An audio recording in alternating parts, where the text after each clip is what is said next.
Sure, all of these things. With Geist of St. Traft, Grim Lavamancer, and Delver of Secrets as the main win conditions, whereas David Fleischmann Rose is on Ad Nauseam Tendrils. A-N-T. Yep, the Storm deck, not of the moment actually. People are much preferring the Training Wheels of Tin Fins, as I've heard some Storm players say that you know, it's a little bit of cheating, I suppose, as if playing 20 spells in a turn isn't cheating already, to be drawing your entire library. So it's always kind of funny when back to the traditional when a Storm player would be like, "Oh, that's a cheating way to win." Sure, I would. Yeah, I think that might be a minority opinion. I just heard it a couple times, and so he's back to the more traditional Ad Nauseam Tendrils list. This one is with Silence in the main deck, and so is that that would be Tess actually. That would be the Epic Storm. Yeah. As opposed to Ad Nauseam Tendrils, but they're very similar, and so it doesn't really matter one way or the other. David Fleischmann Rose's non-blue and black spells, as Ad Nauseam Tendrils is typically a blue-black deck that nowadays always has a Past in Flames. The Epic Storm, the difference being that it has some non-Grixis spells in it, and he's choosing to run Silence. One of the really fun cards in the sideboard, you see this about maybe, I'd say, 30%, 40% of the time, Xantid Swarms in the sideboard. Right. Such a cool little creature. Neat that it's seeing play. I know when it was first printed, a lot of people thought it was not that great of a card. Right. Well, now that you have, it's a good stopgap measure for anti-sideboard technology, and he'll probably be bringing those in, although not necessarily, because Benjamin does have Daze, Spell Pierce, Force of Will, all in the main deck, but he does also have Grim Lavamancers and Lightning Bolts to be able to take care of an 0-1. For those of you who are just joining us, this is round 8 of 9 in this Legacy Open event. 268 players. I'm Adrian Sullivan here with Ruben Bressler. We're seeing David Fleischmann Rose start out with a Gemstone Mine and a Duress. Yep, and Ben will probably know what's going on if he sees Gemstone Mine into Duress. Ben Green has 2 lands, it looks like, although I'm not exactly sure what the altered card was. Yeah. We have Stifle, Geist of St. Traft, Daze. Is that a Tundra Ponder. there? That is a Tundra. Altered Tundra, I mean. Oh. I believe so, yes. So that is 2 Tundras. Stifle, Geist, Daze, Lightning Bolt. Is that a Lightning Bolt? No, that's a Grim Lavamancer, I apologize. And a Spell Pierce. Good eye, good eye. Takes out the Stifle. Stifle, of course, able to stop Storm from triggering. Yep. Ben top decks Lightning Bolt. That was just a turn late. He plays Tundra and passes. David Fleischmann Rose has a fairly traditional looking Storm list with the 1 Past in Flames, the 1 Ad Nauseam, and the 1 Tendrils. Not a whole lot of secrets. Yep. There. So for it looks the like Delver of Secrets trying to find them. And Delver of Secrets does enter the battlefield for Ben. He chooses to not use Ponder yet to set up the Delver. Delver of Secrets was such a powerful card in Standard for a while, and in a format with cards like Brainstorm and Ponder, even more powerful than it already was in Standard. Absolutely, and you think about the fetch lands with the ability to redraw, especially in concert with Brainstorm, one of the key interactions in all of Legacy, let alone that deck. Ben Green lays a 3rd land here, a Flooded Strand. And he's going to immediately go fetch out what is probably red mana to be able to cast his Grim Lavamancer. Benjamin Green also has 1 main deck Vendilion Click as a way to combat David Fleischmann Rose's Tendrils of Agony. Now he's got a very solid package to try to fight against this. Aside from the fact the very cheap effective counterspells, Force of Will and Daze, which are free, Spell Pierce, which is incredibly cheap, and Stifle, which is cheap, versatile, and potentially effective in stopping David from going off when he's already done all the work, he also has a fast clock. This is a kind of traditional aggro control idea. Put the clock in play, and then once you've got it in play, just ride it to victory. You might not have any cards left at the end of the game, but they're dead. Yep. Now, Ben decided to tap out there for Geist of St. Traff, not living in fear anymore of trying to spell pierce anything. David did miss his second land drop. This does mean that David is on a 3-turn clock, and that is a rough one for David. No Just play. Passing the turn, yeah. These aggro control kind of decks that put a clock into play as quickly as possible, deal as much damage before they're dead, and picking things off with daze and spell pierce and conditional counter spells like that have sort of fallen off in recent months. Rug Delver used to be the most popular deck. I know last summer, pretty much, I don't know, something like 30% of the top tables would always be Rug Delver. They were just all over the place. They would win like a quarter of the opens. They would be all over the top 8. You'd always see 2 or 3 copies in the top 8. They've really fallen off the radar recently. I blame one card. Yeah? Abrupt Decay. It's really hard, and for that matter, the ability to have Supreme Verdict, the availability of Terminus in the Miracles deck. It's very hard to be an aggro control deck if the opponents are very easily able to knock out your whole clock. Yeah, and especially with Rug Delver, a deck that is very dependent on the graveyard, access to new cards, Rest in Peace and Deathrite Shaman have also put the hurt on, because it's tough to get Nimble Mongoose up to big honkin' mongoose size when your Deathrite Shaman is able to be online pretty much the whole time. David Fleischmann, it looks like he's doing some counting. Now that's either a nice bluff or the sign that he's getting ready to go off. Yeah, I think that he doesn't have much choice except for to try to go off here. We'll take a look at what Ben's lands situation is, but I think he's got the 1 up. Yeah, he's got the 1 blue mana up for Spell Pierce. He also has any number of islands in play for the days, all of which David knows. But now he has land number 2. But with such a fast clock on the board, 6 damage definitely coming from Geist, at least 2, possibly 6 more from Delver of Secrets, and another 2 from Grim Lavamancer. He's got to put the foot on the gas and hope to be able to do it. David, or not. He's like, well, I'm going to give you this one last turn. Swords to Plowshares, flips over, makes it 3, 6, 12 damage just from the attacking, 13 if the Grim Lavamancer gets in. That's more than enough. Yep. And David decided he didn't have enough even if he was wanted to, and so he decided to try and chance it, take a gamble with the top of Ben's library, but he lost the instant and sorcery lottery to the Delver of Secrets there. Cards that can come in from Benjamin Green. I think he's just going to further advance his position as the aggro control deck against a combo deck. That means he'd bring in Force of Will, Spell Pierce, Vendilion Click, and potentially that 4th Geist of St. Traff. Yeah, those are all singletons in Benjamin's deck, and he would definitely be taking out the 4 Swords to Plowshares at least. And the Swords to Plowshares is the first thing to go. I think after that he would probably tap into his Grim Lavamancers as a fairly weak clock, expensive to get any damage in. And I think after that, if he feels like it, he can touch into more wacky choices. Wacky choices being cards like Rest in Peace, which is not effective against some versions of Storm, but against a deck that might Past in Flames can be very effective. Yeah, the new versions, pretty much all of the new versions of Storm rely on the graveyard in one way or another, be it Tin Fins with Reanimate or Ad Nauseam Tendrils in the Epic Storm, both of which have pretty much universally adopted Past in Flames as a way to continue their Storm count. Now, they don't necessarily need... Right, it's kind of a marginal... Not a marginal, it's a corner case. It's a corner hit. Yeah.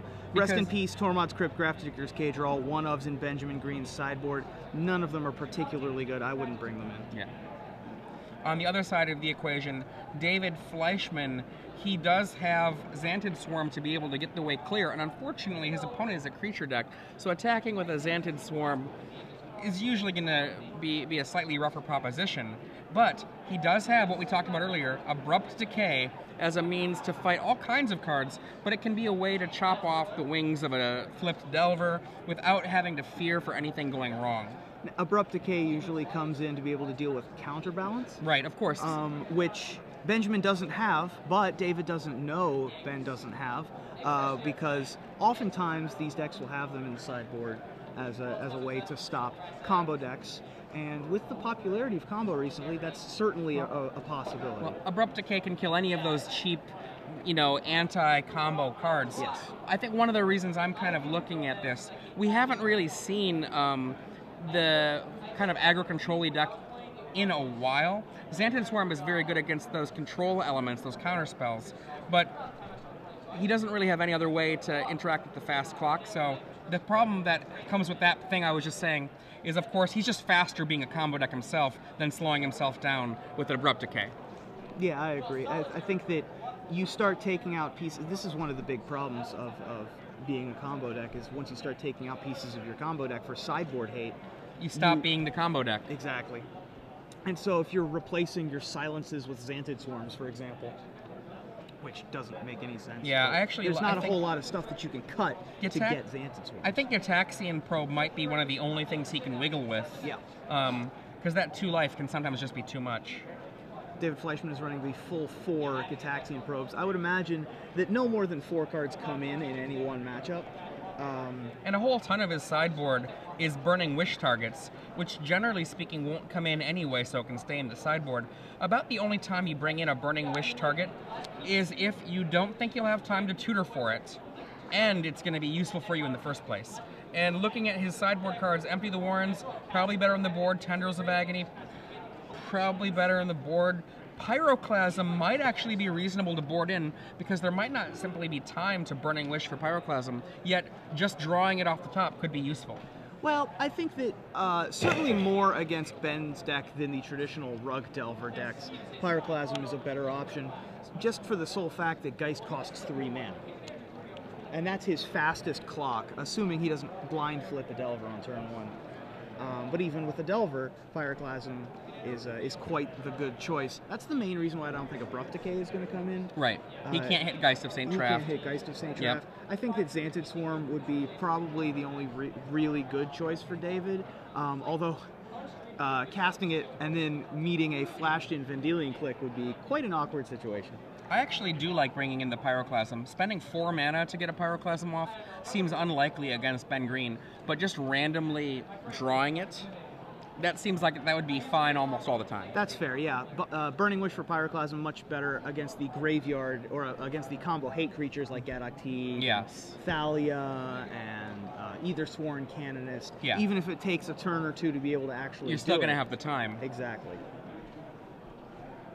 And so, yeah, having the one of random Pyroclasm, and he does have many ways to find it. He has Infernal Tutor at Hellbent. He has Infernal Tutor at Hellbent, which hopefully wouldn't have to be used to find a Pyroclasm, but could be. He also has Ponder and Brainstorm. If you're just joining us, I'm Adrian Sullivan here with Ruben Bressler. This is the StarCityGames.com Open Series here in Washington, D.C. It's the 8th round of the Swiss, and it has been a long weekend of Magic. We started broadcasting yesterday morning at 10 a.m., went until 11 p.m., giving you about 13 hours, and we started this morning around 8 a.m., so it's been a good long day, and I hope you've been enjoying Magic all weekend with us. Yeah, absolutely, and this is one of the, and we're even still finding new things to put on camera, so we haven't had Ad Nauseam Tendrils yet this weekend. We have, however, seen Blue-Red Delver, but what we haven't seen is Grim Lavamancer in this deck, I don't believe. I think the time we had it on camera, we had a version that had Step Links. Yeah, and that deck was Ed... that would be Ed Wample. Yes, Ed Wample, who came very close to winning with his Vapor Snag-based red-blue-white Delver deck. He had Vapor Snags instead of Swords to Plowshares. The wheels kind of came off on him in Game 3 when Lingering Souls clogged up the board long enough for his Esper Stoneblade opponent to take control. We just saw Jim Davis wander by in the background behind Ben Green. Jim Davis, the Goblin Master. That's right, Goblin Master had a wonderful article on SCG this week called One Word, which was, I would definitely suggest it. You should all go read it. I liked it a lot. For people out there, what day did that go up? Thursday, I believe. Could have been Wednesday. I think that's on the free side as well, though, so cool. Certainly go check it out. So I think Ben is on the mulligan down to 5 here. Always rough. Yeah, not exactly where you want to be when you're trying to be the tempo player, when you need disruption and creatures. This is one of the critiques against aggro control as a archetype. For the deck to work, usually you have to go clock, then control elements. Yep. And those control elements coming first and the clock later, your deck didn't work. So David Fleischmann goes turn 1 Brainstorm. He found a Lion's Eye Diamond and a Xantid Swarm among other cards in that Brainstorm.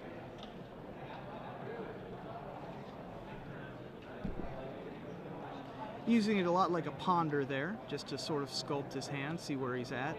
Try and plan for the late game. Some players might have waited on that, but he wanted to get it out of the way right away so that things like Wasteland, Stifle, Daze didn't have any way to interact with them there. Gitaxian Probe. Let's see what you got, Ben Green. Are you going to let us see? He certainly is. We have Fetch Land, Lightning Bolt, Force of Will, Spell Pierce. So no clock for Ben. Not where he wants to be. He still can stop David from going off immediately, and he can get rid of a Xantid Swarm should David drop one. But Ben really needs a clock for his deck to actually be functioning. Yeah, but when you mulligan to 5, you take what you can get. Yeah, exactly. You take what you can get. David finds his Ad Nauseam on top of his library. Now remember, deciding how he's going to proceed here. This is the second turn. Gitaxian Probe on turn 2 for putting him to 18 life. We know that he brainstormed, so he has already seen those top cards. Yes.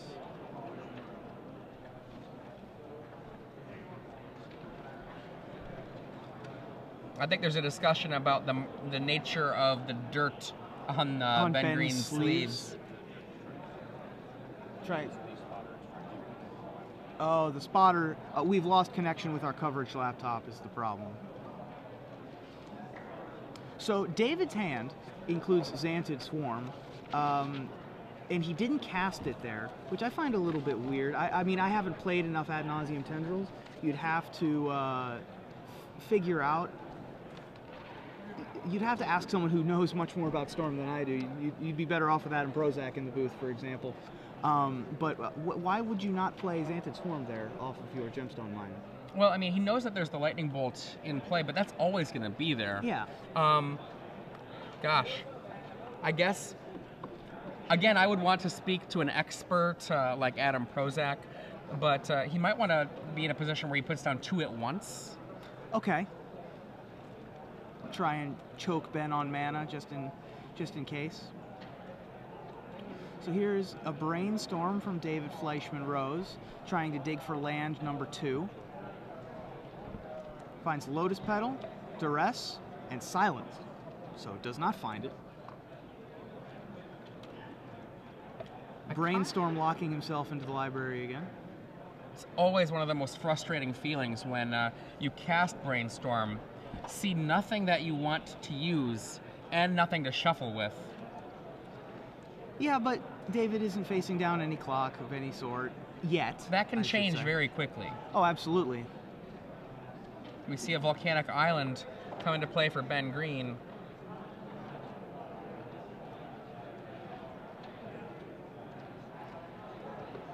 Yeah, the awkward thing for Ben is that he's only going to have this one land to work off of, assuming he draws a threat. So if he draws Geist, it's kind of useless. But if he draws Delver, then there you go. Delver's pretty much the perfect card.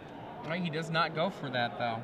He wants to keep up the Lightning Bolt mana, it would seem, just in case David Fleischmann Rose goes for Ad Nauseam here. And Spell Pierce as well. Duress to start out with.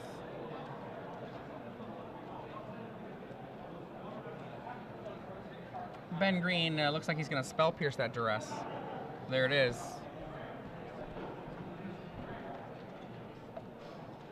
Trying to keep those Lightning Bolts in hand. Keeping David at a effective 12 life, just in case Ad Nauseam happens. Another Force of Will for Ben Green. Ben might drop the Delver now that he doesn't have to hold up for Spell Pierce. Right, and it's possibly kept the Delver to remove to the Force of Will, yeah, absolutely. So that he could have both Spell Pierce and Force of Will, just in case. There's the Delver of Secrets. David still looking for land number 2, unable to find it. Also, interesting to note, perhaps not so interesting for David, is that he's only got 1 activation of that gemstone mine left. It's running out of time. The clock has finally appeared. Currently an 18 turn clock could turn into a much shorter clock very, very easily. Well, David knows that Ben has the multiple lightning bolts in hand. Lays a lotus petal, says go. Lays the lotus petal so he doesn't have to discard. Doesn't look like it's going to be a spell. Ben looks at the top with Delver, does not reveal it, and decides to shuffle it away. Before his draw step.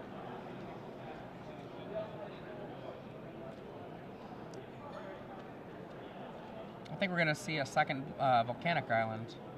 Yep, maybe he'll go for the Tundra for the 2 colors, but... well, he only really needs the white mana for Swords to Plowshares and for Geist of St. Trapp. I just saw him skip past that first Tundra, so I thought he was going to keep going for a volcanic. Yeah, it's a little bit of a close choice. I mean, without Swords in the deck anymore, the only thing he has that's white is the 3 Geist of St. Trapp, assuming he didn't bring in anything like Rest in Peace. But having the extra colors, it just guarantees that any land he draws, even if it's a wasteland, will help him cast Geist. Ben does, however, draw Ponder. In for 1. And there is Ponder. 3 Moon Ponder. It's my favorite Ponder. It's a land, an engineered explosives, and a Tormod's Crypt. So now, the engineered explosives here, that can blow up all of the zeros. Now, a 0 would be a flipped Delver of Secrets Insectile Aberration, but it can also be a Lotus Petal or a Lion's Eye Diamond. Or 18 Goblin tokens. For example. So he's going to keep them.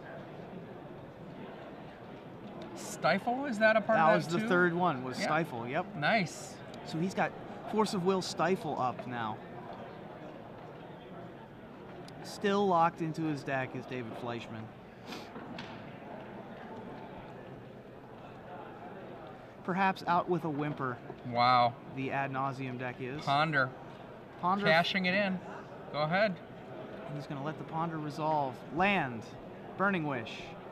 Infernal Tutor. That's a fishy Ponder. That is a fishy Ponder.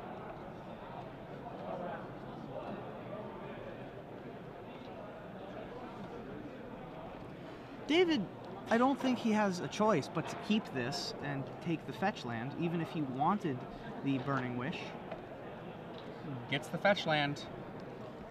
The danger, of course, being that the fetch land could get stifled. Yeah, and he knows that Stifle exists in the deck. He saw it earlier in the previous game. Now, if you're Ben and David activates his fetch land, it would be tempting. It would be very tempting. Yeah, I'm not sure if I would either. It would be quite the double bluff if David, like, for example, found a regular land and a fetch land,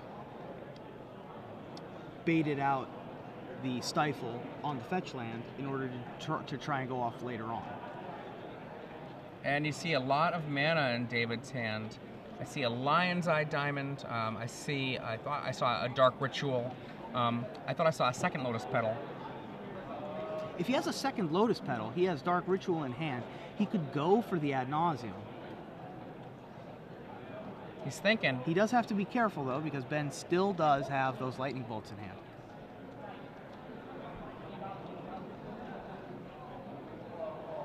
Ben is going to let the fetch land resolve.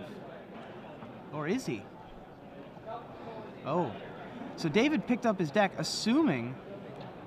And Ben's like, hang on a second, buddy. Yep. So now they're discussing what's going to happen, because you know what happens when you assume is sometimes you're incorrect. That's about what they say usually. That's pretty much what they say. So they're discussing whether or not... I think Ben decided that... I think they're still discussing it, but Ben, I think, decided that he was going to let it resolve anyway. I think that I would let it resolve anyway as well, because you'd rather stifle something later on. You'd rather stifle the actual storm trigger, perhaps? Yeah, than try and mana screw your opponent. Although with the Delver on board, it becomes more questionable. One of the things about the stifle there, if you get rid of it in that way, there's no telling if there's not just another land in the mix. And if there is, it feels like a very big waste of a huge weapon in this matchup. I would agree. The thing here, though, is that David's going to be pretty much all in on trying to get this ad nauseum, right? I mean, does he have a... I did not see a silence before, I don't believe. He does have a silence, yes. Okay. Starts with Rite of Flame. That's one that was probably in his original hand that I didn't know too much about. So 2 mana, 2 red mana. Storm is 1, I believe. 1. Or did he? No, he pondered into. Oh, ponder, you're correct. Or no, not this that turn. was last not this turn. That was last turn. Second Rite of Flame. Second Rite of Flame. This is going to cost 1, add 3, so this will be 4 red mana. Storm of 2. 5. Dark Ritual. Dark Ritual. Storm of 3. 7 mana.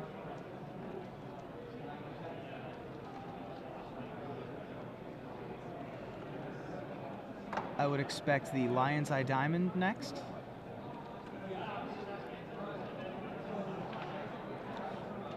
Although it's possible he just goes for the ad nauseum before he plays the Lion's Eye Diamond. I'm not sure that I would do that. But, again, Storm is a very awkward deck to try to play. I don't have nearly enough practice with it. And he keeps shifting the Lion's Eye Diamond between front and back. He is going to go for the ad nauseum first. He's got 2 mana left? He's going to have 2 mana left. My guess is he's going to leave a red and a black in his pool after this ad nauseum. Ben, I believe, is going to fight over this ad nauseum now. Yeah. Force of Will tosses... A Force of Will. Force of Will, removing Force of Will. Ben goes to 17. Ad nauseum gets counterspelled.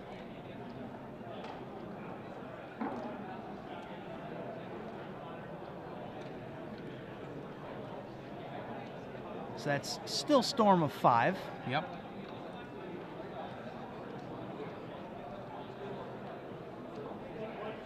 I think at this point, David just needs to let it go. Save as much Storm as he can from now on. That's the reason why you don't play Lion's Eye Diamond first. Says go. Yep. He follows your advice. He must have heard you. That's right. Ben Green. Is it going to be one of those zeros? Yep, Tormod script. In for 1. So down to 14 is David Fleischmann Rose. And Tormod's Crypt for Ben Green is going to shut off any future, not only Past in Flames shenanigans, but also Ad Nauseum shenanigans, as the Ad Nauseum is in his bin now. Only 1 copy of Ad Nauseum in these lists for the most part. It's a rare deck that has more. So David Fleischmann Rose draws and passes. Boom, the He clock gets bolted at end triples. of turn, and there's the clock. So David Fleischmann Rose down to 11, down to 8 now. Only 3 turns remain. 2 turns if you know about that extra bolt. And he indeed Bolt. does know about the extra bolt. So David Fleischmann Rose down to 5 now. Ponder. Insectile Aberration brings David down to 2. He's going to dig for a bolt here, see if he finds it. Doesn't look like he did, but he did find Brainstorm in there. Brainstorm and Spell Pierce. It's a pretty good set of cards. A pair of fine cards, exactly. A little choked on mana. But then against those David Fleischmann Rose, He puts the Spell Pierce on top, draws the Spell Pierce, passes the turn. David Fleischmann Rose, he knows he has to win right now. that's Dark Ritual. I don't think that's going to do it. I think he needed a red mana source of one kind or another in order to even attempt to go for it.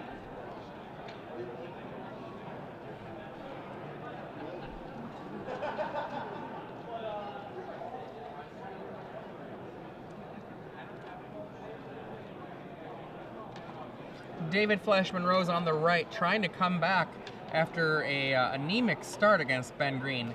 Ben Green just crushed him game 1 in about 3 minutes. Yeah. This second game has taken a good 26 minutes. Probably, well, if you take the shuffling out of the equation, Yeah. 24 minutes. And he says, that's enough, you got me. Yeah, he was stuck on lands a lot of the time.